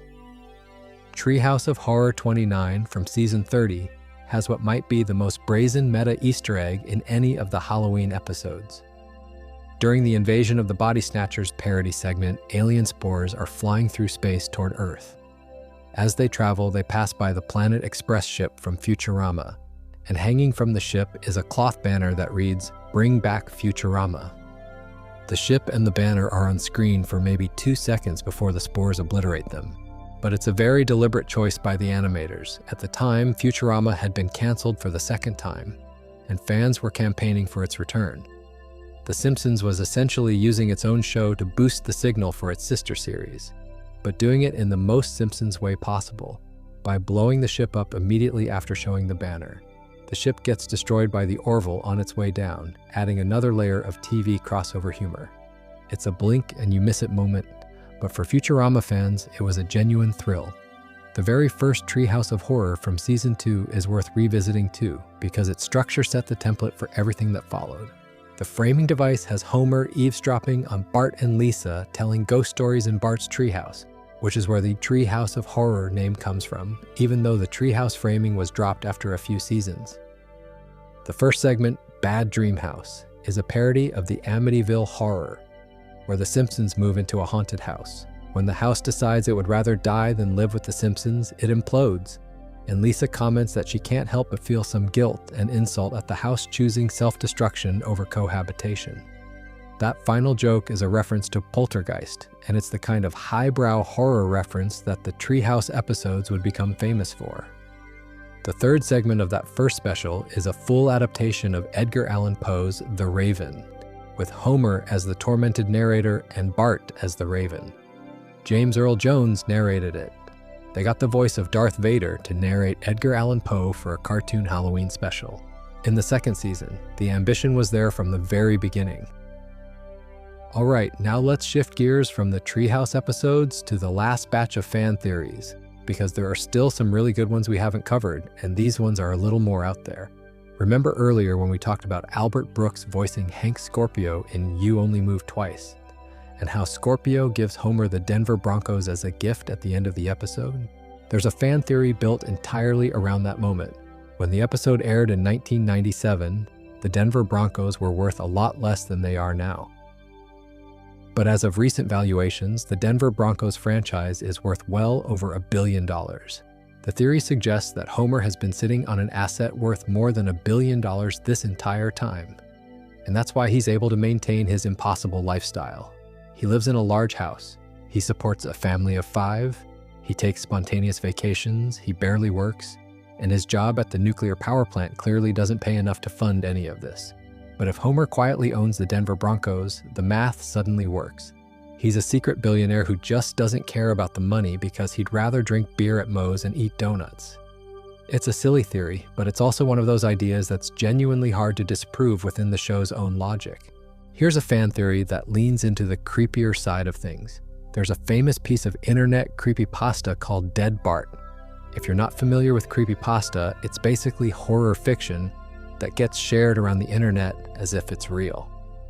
The Dead Bart story describes a supposedly lost episode of The Simpsons in which Bart dies in a plane accident, and the episode shows the family's realistic, devastating grief. It describes increasingly disturbing imagery, including photos of real celebrity graves that hadn't yet died at the time the episode was supposedly made. It's fiction, of course, but it became popular enough in certain internet communities that the show actually acknowledged it. In the season 30 episode, Bart's Not Dead, which already has a pretty telling title, the creepypasta is referenced within a larger plot about Homer and Bart making a Christian movie that grosses $100 million. It's the show's way of saying, yeah, we know about this internet horror story about our show, and no, it's not real, but we thought it was funny enough to mention. There's another theory that tries to explain the show's setting on a more fundamental level. The nuclear power plant in Springfield leaks constantly. The environment is visibly degraded. There's a three-eyed fish named Blinky swimming in the lake near the plant. The town seems perpetually disconnected from the normal flow of time and reality. The theory suggests that Springfield exists in a post-apocalyptic world, not a dramatic movie-style apocalypse with explosions and destruction, but a quiet one. A slow apocalypse where radiation has subtly warped reality, mutated the residents, and created a town where nothing quite works the way it should. It's a theory with zero official support, but the environmental details of Springfield are actually consistent enough to make it feel plausible if you're in the right frame of mind.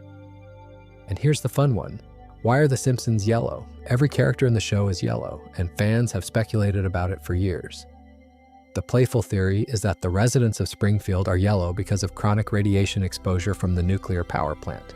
Every citizen has been slowly irradiated for so long that their skin has changed color, and they've simply accepted it as normal because they don't know any different. The real reason, of course, is much more practical.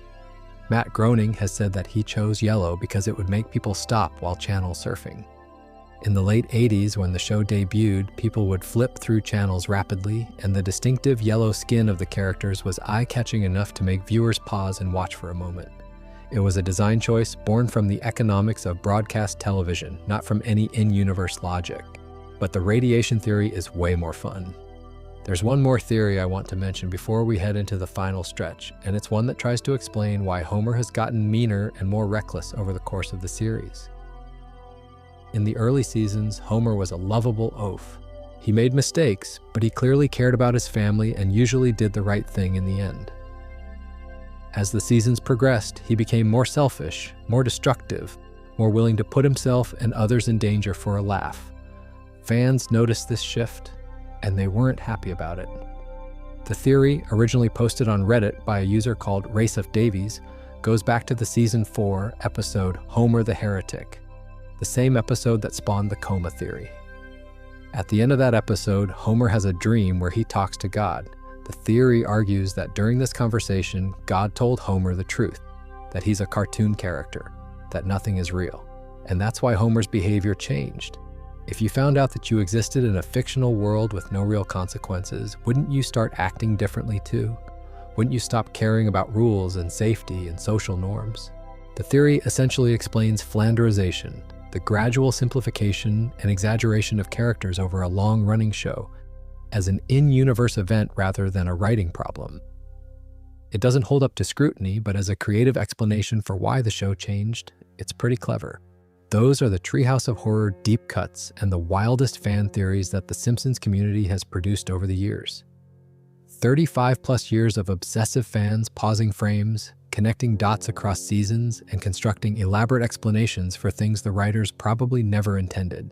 But honestly, that's what makes a show like The Simpsons special. It rewards that level of attention.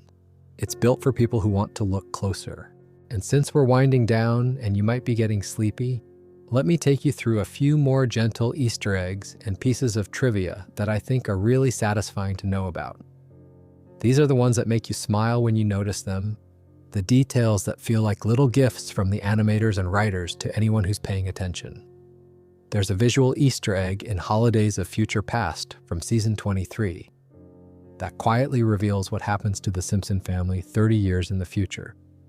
It's one of the show's best flash-forward episodes, and it's packed with background details about how Springfield changes over the decades.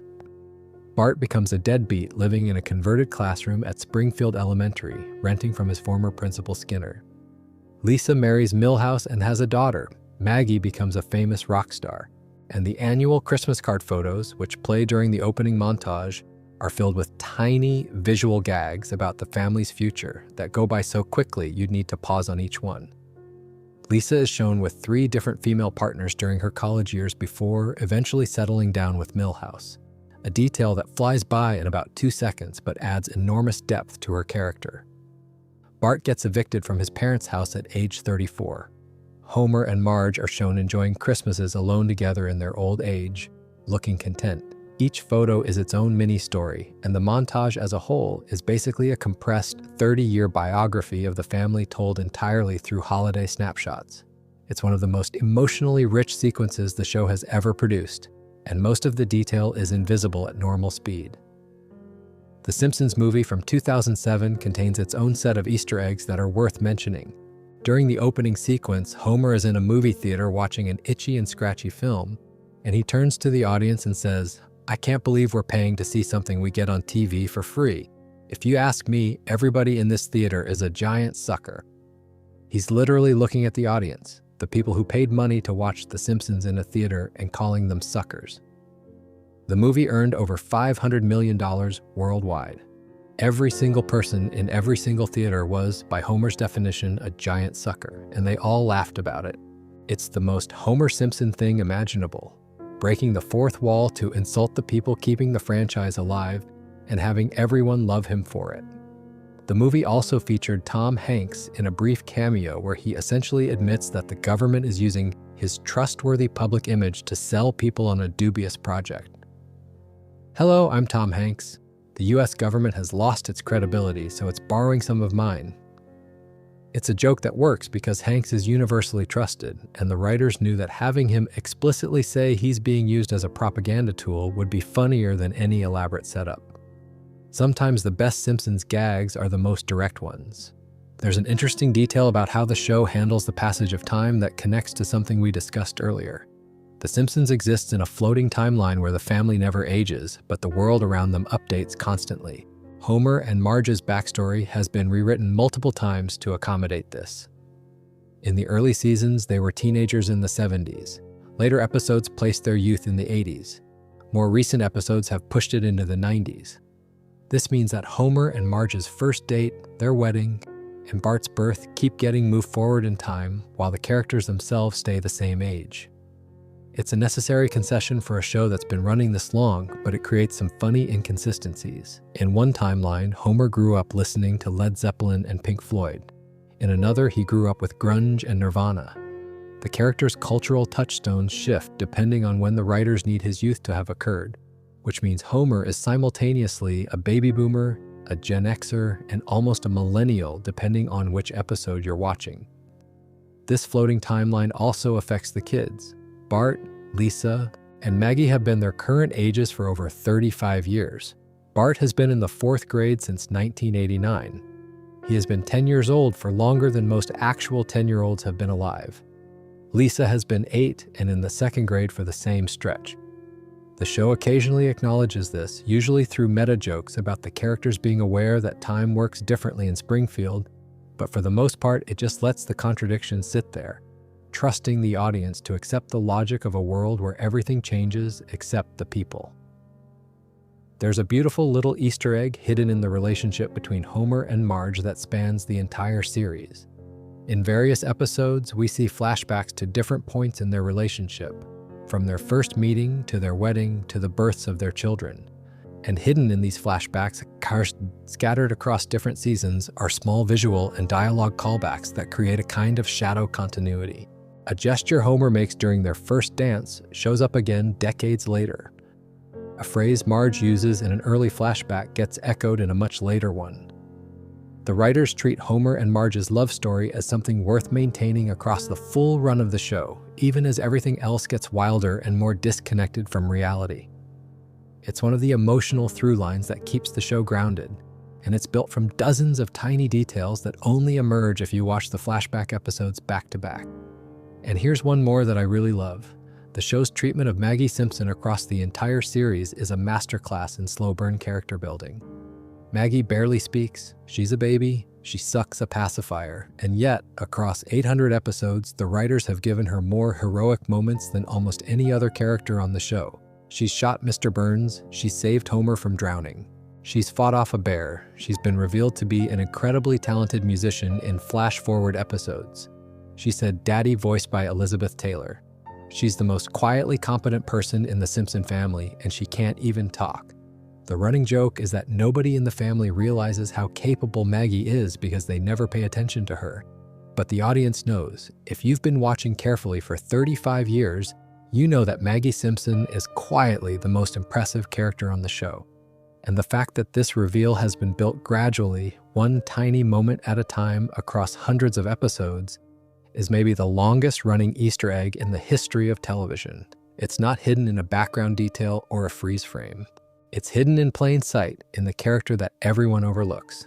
And before we get to the final 5, there are a handful of smaller Easter eggs that I want to mention because they're the kind of details that make you appreciate just how much thought goes into every frame of this show.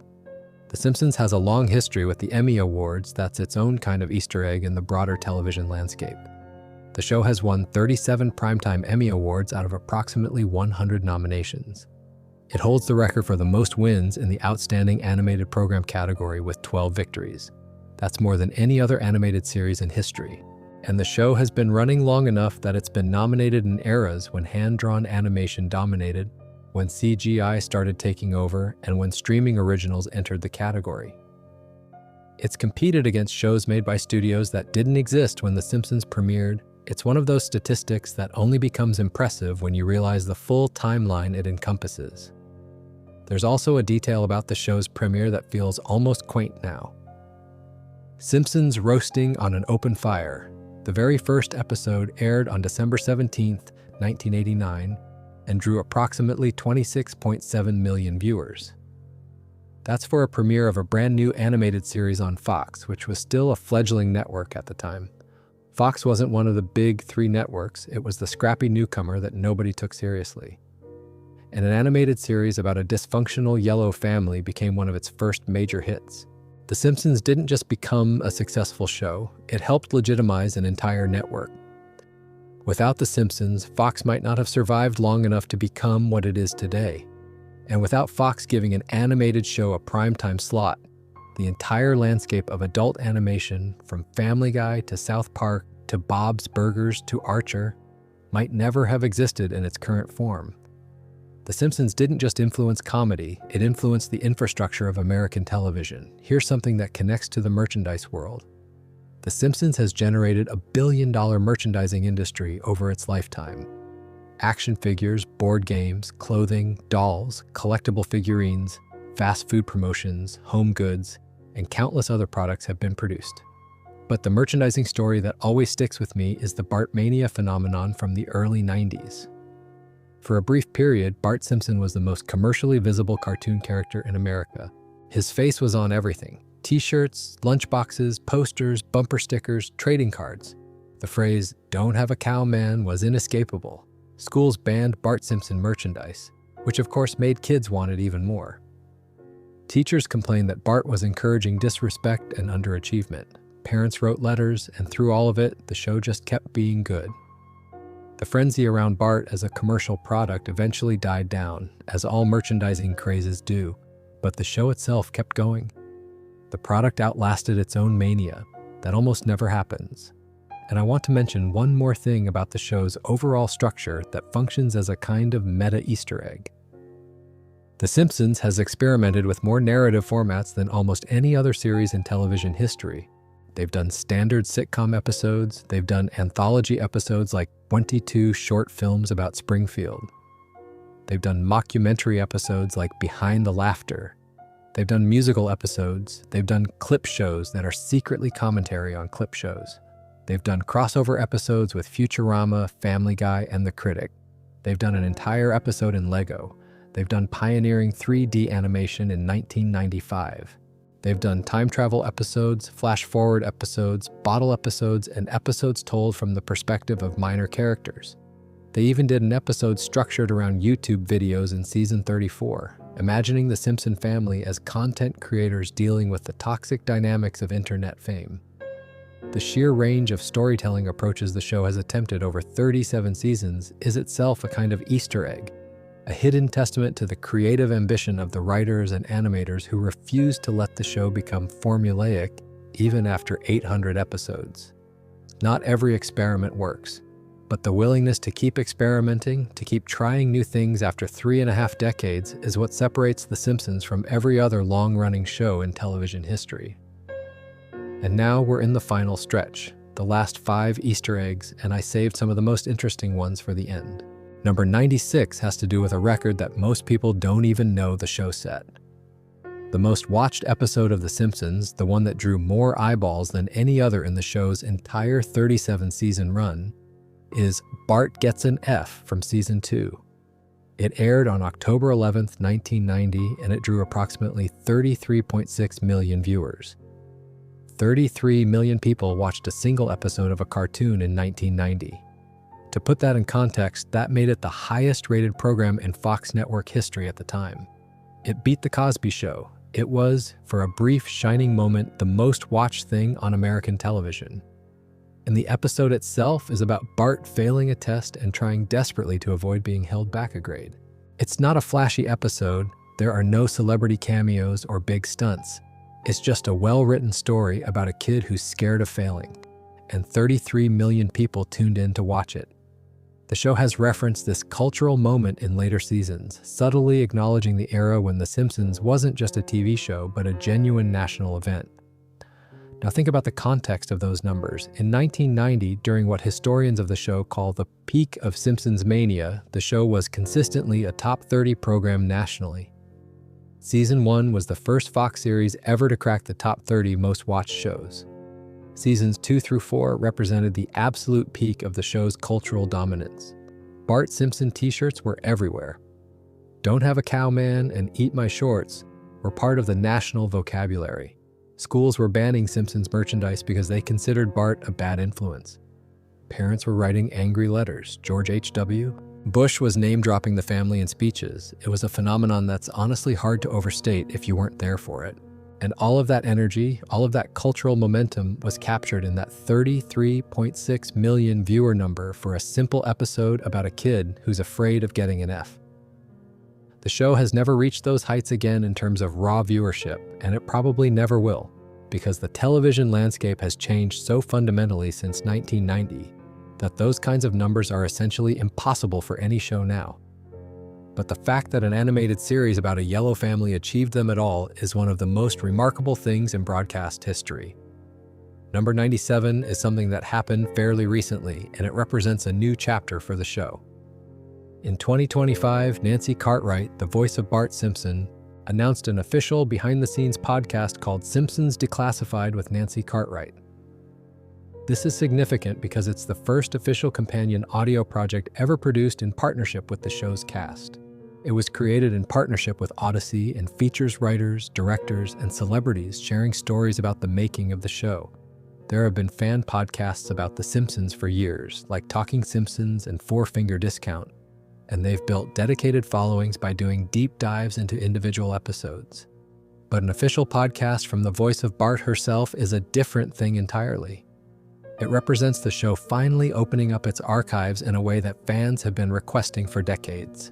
After 35 years of secrets, deleted scenes, production stories, and behind-the-scenes drama, there's now an official channel for hearing about it directly from the people who were in the room. Number 98 is about how you can now technically watch The Simpsons forever without stopping. In March 2025, Disney Plus launched a 24/7 always-on Simpsons stream that cycles through seasons 1 through 35. It runs continuously, 24 hours a day, 7 days a week. If you started watching right now and didn't stop, it would take you months to see every episode before the stream looped back around.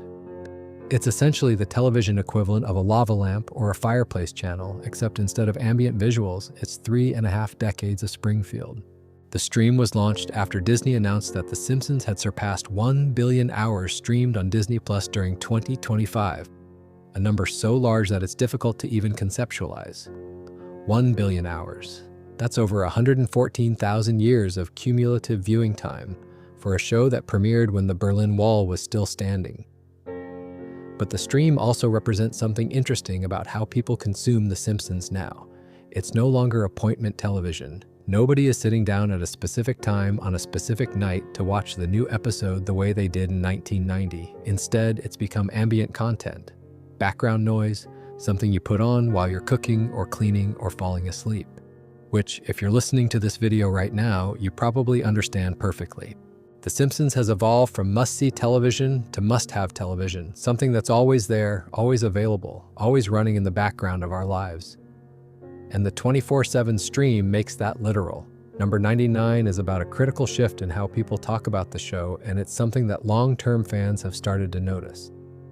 For decades, the conversation around The Simpsons was dominated by the Golden Age debate. Which seasons were the best? When did the show start to decline? Was it Season 9, Season 12, Season 8? The BBC noted in 2010 that the common consensus is that The Simpsons' golden era ended after Season 9. Fans coined the term "zombie Simpsons" to describe the later seasons, arguing that the show was being kept alive long past its creative peak. And for a long time, that was the dominant narrative. The Simpsons used to be great. Now it's not. End of discussion. But something has been changing. Starting around Season 33 under showrunner Matt Selman, the show has been receiving noticeably improved critical attention. Selman has pushed the show to take more risks with its format, to do deeper character work, and to engage with contemporary culture in a way that feels more thoughtful than the celebrity guest star episodes that characterize some of the weaker seasons. Critics have started using the phrase "modern renaissance" to describe this era. The show isn't back to its Season 4 peak, and nobody is claiming that it is. But it's no longer the punchline it was for a while. It's become a show that can still surprise you, that can still produce episodes that people genuinely want to talk about, and that has earned back at least some of the creative respect it lost during its middle years. The Rotten Tomatoes scores tell an interesting story here. Season 1 holds a perfect 100% from critics. Season 24, the low point, sits at just 33%. But Season 29 bounced back to 100%, and more recent seasons have generally hovered in the 70 to 80% range. The trajectory isn't a straight line of decline, it's more like a valley with a gradual ascent on the other side. Whether the show will ever reach the heights of its golden age is debatable, and most people would say probably not. But the fact that it's climbing at all after 37 seasons is genuinely remarkable. Most shows don't survive long enough to have a decline, let alone a recovery. The highest rated episodes on IMDb give you a snapshot of what the show was at its peak. Homer's Enemy from Season 8 sits at 9.3 out of 10. You Only Move Twice, also from Season 8, the Hank Scorpio episode, Buena Lam, comes in at about 9.2. Cape Fear from Season 5 is around 9.1 to 9.2. Treehouse of Horror 5 and Who Shot Mr. Burns Part 1 both hover around 9.2. And Marge vs. the Monorail from Season 4, written by Conan O'Brien before he became a talk show host, sits at about 9.2 as well. These aren't just good episodes of an animated show. These are some of the highest rated episodes of any television series, animated or live action, in the history of the medium. The fact that a show can produce content of that caliber and then keep running for another 25 seasons is unprecedented. Nothing else in television has that combination of peak quality and sheer longevity. On the other end of the spectrum, Lisa Goes Gaga from Season 23, which featured Lady Gaga, is widely considered the worst episode of the series, sitting at roughly 3.9 to 4.5 out of 10 on IMDb. Fans generally viewed it as a celebrity puff piece that didn't feel like a Simpsons episode at all. The gap between the show's best and worst episodes is enormous, which is part of what makes the Golden Age debate so passionate. People who watched Marge vs. the Monorail in 1993 and then watched Lisa Goes Gaga in 2012 feel like they're watching two completely different shows. And in some ways they are. But the show kept going, and eventually it started getting good again. Or at least better. And for a 37-year-old series, better is often enough. And number 100, the final Easter egg on this list. And it's not really an Easter egg in the traditional sense. It's more, I'm saying it because the numbers support it. The show has been renewed through at least season 38. It has been on the air for 37 seasons, produced over 800 episodes, employed over 810 guest stars, contributed words to the Oxford English Dictionary, accurately predicted presidential elections and corporate mergers, survived controversies that would have killed any other show, and quietly embedded thousands of Easter eggs that fans are still discovering 3 decades later. It has been animated by 3 different studios, transitioned from standard definition to high definition, survived the death of one of its original showrunners, weathered the departure of major voice actors, and moved from Fox to Disney without missing a beat. The Simpsons debuted on December 17, 1989. The Berlin Wall had fallen 38 days earlier. The Cold War was ending. The internet didn't exist as a public network. The iPhone was 18 years away. Netflix was 9 years away from being founded and wouldn't start streaming for another 18 years after that. When the show premiered, George H.W. Bush was president, compact discs were considered cutting-edge technology, and the idea of watching television on a phone would have sounded like science fiction. The entire landscape of American entertainment has been rebuilt multiple times since Homer first sat on that couch, and the show is still here. Still producing new episodes, still hiding Easter eggs in the background art, still giving Homer 4 fingers and God 5. Think about everything that has changed in the world since The Simpsons started. The Soviet Union dissolved, the World Wide Web was invented and then became the foundation of modern civilization. Smartphones went from non-existent to ubiquitous. Social media emerged, transformed culture, and became the primary way that people discussed television. Streaming replaced cable. Cable replaced broadcast. And broadcast, the format The Simpsons was designed for, became almost nostalgic. Through all of it, the Yellow family from Springfield kept showing up every week. They adapted. They changed networks effectively when Disney acquired Fox. They changed animation studios twice. They weathered controversies about stereotypes, about violence, about relevance. They lost cast members and characters they loved, and they kept going. The show has now been on the air for longer than most of its current viewers have been alive. A teenager watching The Simpsons today is watching a show that premiered roughly 20 years before they were born. That's like a teenager in 1989 watching a show that premiered in 1969. The cultural gap is enormous, and yet The Simpsons manages to stay relevant enough that new viewers keep finding it. Partly through the streaming numbers we discussed, partly through the memes, the predictions, and the Easter eggs that circulate endlessly on social media.